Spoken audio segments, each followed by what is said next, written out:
You hear the term affordable housing thrown around all the time, right?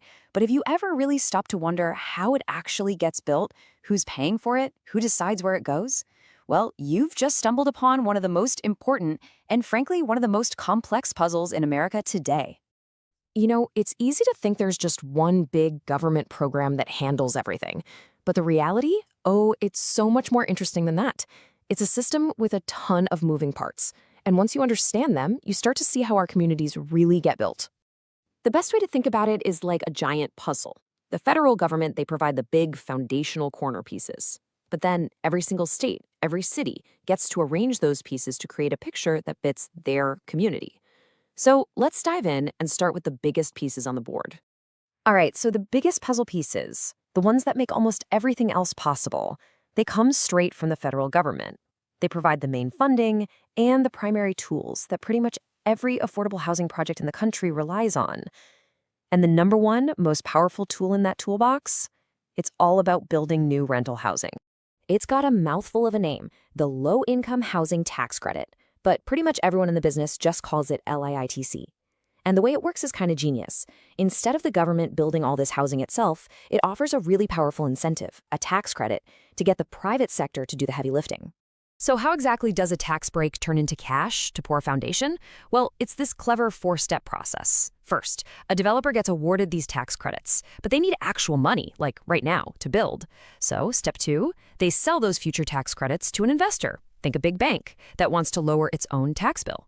Step three, that sale floods the project with cash up front, which means the developer doesn't have to borrow as much money. And that's the key. Less debt means they can afford to charge lower rents, and they're legally required to keep those rents low for at least 30 years. And just so you get the scale here, this is not some small niche program. LIHTC is an absolute behemoth. It has been the engine behind more than 3.5 million affordable homes since it was created back in the 80s. It is, hands down, the workhorse of affordable rental housing in the United States.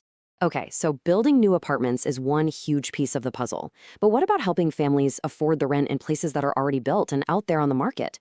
Well, that's the other side of the federal coin, and its name is Section 8.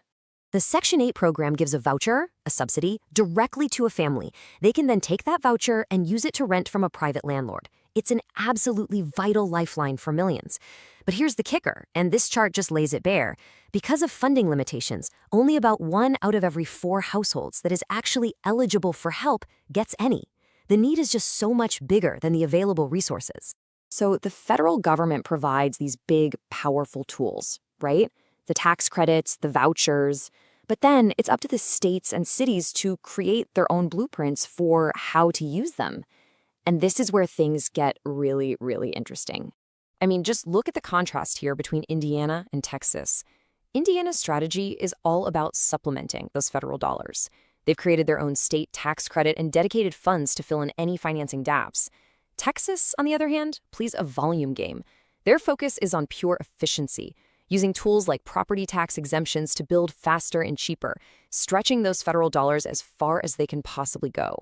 It just goes to show how 2 states can use the exact same federal tools to chase very different local goals. And as states are building their playbooks, they come to this fundamental fork in the road, a really big choice. Should we focus our energy on building affordable rental apartments, or should we be helping families buy their own homes? They might sound like similar goals, but the way they work is completely different. This slide really nails the core difference in philosophy. Rental support, like those tax credits we talked about, attaches the subsidy to the building.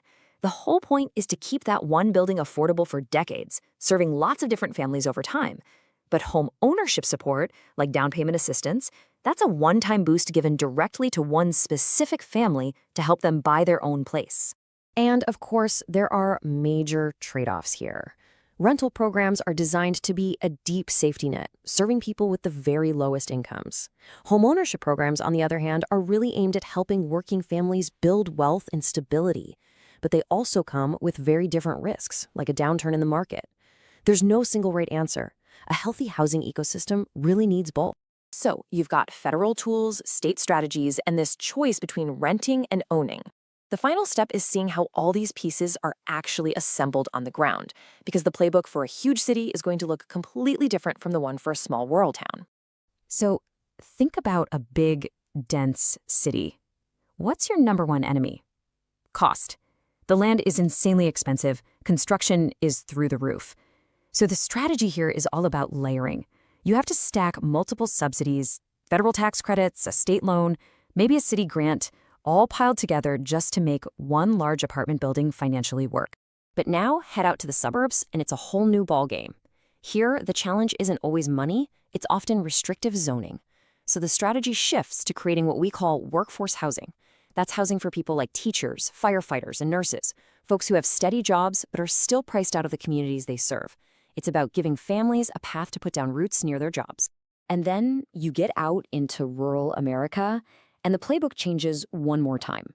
Here you see special USDA programs that provide low-interest loans to build or, just as importantly, preserve small apartment complexes. In so many small towns, these buildings are literally the only affordable rental options for miles around, which makes keeping them in good shape absolutely critical. So if there's one thing to take away from all this, it's this. There is no single, one-size-fits-all solution to our housing challenges.